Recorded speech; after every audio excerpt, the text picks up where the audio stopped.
গোয়েন্দার মাধ্যমে, আপনার জন জরিপের মাধ্যমে, সেই মাধ্যমে যদি আমাদের জননেতা মেয়র মুজিবুর রহমান সেই যাচাইয়ের মধ্যে টিকে, তাহলে আমরা তাদেরকে অনুরোধ করতে চাই যে আমাদের মেয়র মুজিবুর রহমান গাজীপুরে এক আসনের ধানের শীতের প্রতীক তার কাছে উপহার দেওয়ার জন্য, এবং আমরা কালিয়াকোট এবং কোনাবাড়ি ঐক্যবদ্ধভাবে আমরা প্রায় 30-40 বছরে এই কালিয়াকুড়ুকুড়ি এমপি আমরা দেখতে পারি নাই।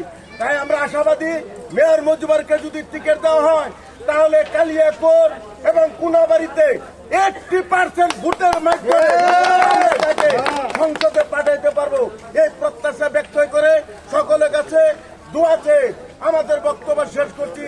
এবং আমরা সকলের কাছে সমর্থন এবং দোয়া চাই যাতে মেয়র মুজিবুর রহমান ধানের শীষের প্রতীক পাইতে পারে, তার জন্য সকলের কাছে আমরা দোয়া চাই। সকলে আমাদের জন্য দোয়া করবে মেয়র মুজিবুর যাতে ধানের শীষের প্রতীক পায়, এই প্রত্যাশা ব্যক্ত করে আজকের আলোচনা এখানে সমাপ্তি। সকলকে ধন্যবাদ। আসসালামু আলাইকুম।